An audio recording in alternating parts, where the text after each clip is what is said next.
UGC के नए नियमों को लेकर सुप्रीम कोर्ट में सुनवाई हुई। सुप्रीम कोर्ट ने केंद्र और यूजीसी को नोटिस भेजा। सुप्रीम कोर्ट ने केंद्र सरकार से जवाब तलब किया है। सुप्रीम कोर्ट ने अगले आदेश तक रोक लगा दी है। नई प्रभावी जो कानून की व्यवस्था थी उस पर तत्काल प्रभाव से रोक लगाई गई। सुप्रीम कोर्ट ने केंद्र से कमेटी गठित करने को कहा है और पूछा भी है कि क्या रैंकिंग की शिकायत इस नियम के तहत सुनी जाएगी। ये बड़ा प्रश्न भी सुप्रीम कोर्ट की ओर से आया।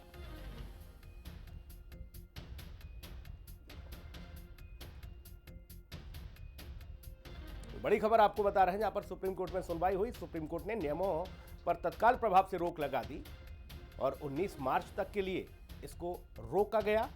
अगली सुनवाई तक इसे साफ तौर पर रोका गया। यूजीसी और केंद्र सरकार को नोटिस भी भेजा गया। सुप्रीम कोर्ट ने चिंता जताई कि नियमों का उल्लंघन किया जा सकता है। सुप्रीम कोर्ट ने समावेशी नियमों को एक तरह से सभी के लिए वाध्य करने की भी बात कही। इसमें किसी के साथ कोई भी भेदभाव न हो, किसी को शंका आशंका न हो, सभी को भरोसे में लिया जाए। सुप्रीम कोर्ट ने तत्काल प्रभाव से रोक लगा दी।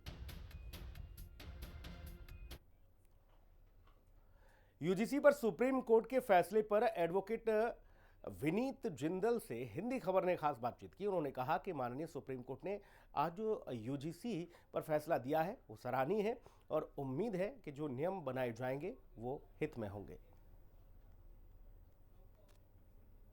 यूजीसी को लेकर लगातार पूरे देश भर में विरोध प्रदर्शन जो है वो किया जा रहा था। ये जो याचिकाएं हैं वो कोर्ट में इसको लेकर के दायर की गई थी। आज सुप्रीम कोर्ट में इसको लेकर के सुनवाई हुई और सुप्रीम कोर्ट की तरफ से एक बड़ी राहत मिली है। 19 मार्च को अगली सुनवाई होगी।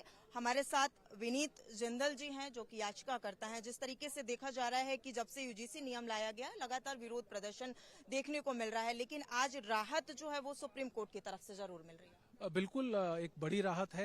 जो हम लगातार कह रहे थे कि समाज को बांटने की राजनीति या समाज को बांटने के कानून नहीं बनने चाहिए, सेक्शन 3C की बात यहाँ पे लगातार थी। तो सेक्शन 3C को लेकर आज जो हमारे सीजीआई हैं उन्होंने माना कि बिल्कुल कहीं ना कहीं ये सेक्शन जो है ये समाज को बांटने की बात कर रहा है। एक उदाहरण जस्टिस बागची की तरफ से आया, उन्होंने यूएस का एक उदाहरण दिया जहाँ पे गोरे और काले बच्चों को अलग अलग बैठाने की बात सामने आई थी। और 77 साल के बाद अगर हम आज जातिगत भेदभाव की बात यहाँ कर रहे हैं और स्पेसिफिक प्रोविजन अगर हम उसके लिए डाल रहे हैं, क्योंकि अगर आप देखेंगे रूल्स के अंदर सेक्शन 3E और सेक्शन 3B दोनों के अंदर पहले ही बात कर दी गई थी किसी भी प्रकार के भेदभाव की और सबके लिए बात कर दी गई थी। लेकिन सेक्शन 3C को लेकर बहुत बड़ा सवाल था और आज सीजीआई ने माना कि सेक्शन 3C जो है वो कहीं ना कहीं जातिगत भेदभाव को बढ़ा रहा है और इसके इम्प्लीकेशन जो है वो बहुत खतरनाक और घातक हो सकते हैं। जो अगली सुनवाई होगी उसमें किस तरीके के नियम बनने चाहिए? बिल्कुल जो बदलाव की जरूरत है वो बदलाव बिल्कुल होगा और आज बहुत बड़ा बूस्ट मिला है जनरल कैटेगरी के लिए। अगर हम बात करें, जनरल वर्ग के लिए बात करें, हमारे देश का संविधान जो कहता है समानता का अधिकार, तो आज लगता है कि सर्वोच्च न्यायालय ने उस बात को सिद्ध किया है। यहाँ पे जो प्रोविजन है उनके अंदर जो भी चेंजेस की जरूरत है उसको लेकर कमेटी फॉर्मेशन की एक बात जो सीजीआई की तरफ से आई है। उन्होंने कहा है कि कमेटी फॉर्म होनी चाहिए, बदलाव की जरूरत है, उसमें लीगल एक्सपर्ट्स हों, उसमें कानूनी जानकार के साथ साथ जो कॉलेज के जो प्रोफेसर हों वो हों या फिर जो जमीन के लोग हैं वो हों, और इसमें जो बदलाव की जरूरत है उन बदलाव को किया जाए। देखिए, कोई भी मुद्दा हो उस पर लेकर के सियासत काफी हो जाती है, राजनीतिक गलियारों में काफी सियासत देखने को मिलती है। इसी बीच तमाम अन्य राजनीतिक पार्टियां जो हैं वो ये कहती हुई नजर आई कि यूजीसी हमें नहीं लगता कि गलत है, ये जो एक्ट बनाया गया, जो लोग जातिवादी मंशागति के लोग होते हैं वही इसका विरोध कर रहे हैं, बाकी ऐसा कुछ है नहीं इसमें। सर्वोच्च न्यायालय ने जब इस बात को साफ कर दिया है तो कोई भी पार्टी हो, कोई भी व्यक्ति हो, मुझे लगता है कि अब इस चीज के ऊपर कुछ बोलने की जरूरत नहीं है। और जब सर्वोच्च न्यायालय के मुख्य न्यायाधीश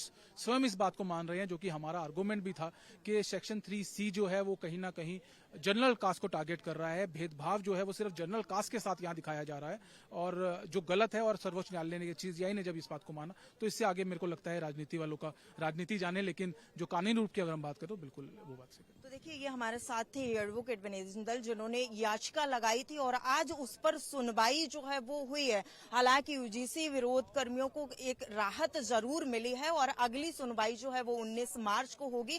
अब देखना ये होगा कि जिस तरीके से सुप्रीम कोर्ट ने जातिवादी टिप्पणी, जिस तरीके से ये नियम लाया गया उसको लेकर के जो एक कमेटी गठित करने की बात कही है, साथ ही केंद्र सरकार को भी तलब किया है और इस पर जवाब मांगा। देखना ये होगा कि ये विरोध किस कदर और बढ़ता है, क्योंकि लगातार बढ़ता जा रहा है और 19 मार्च तक के लिए फिलहाल जो है रोक लगा दी गई है। कैमरा पर्सन सत्येंद्र के साथ शालू चौहान, हिंदी खबर, दिल्ली।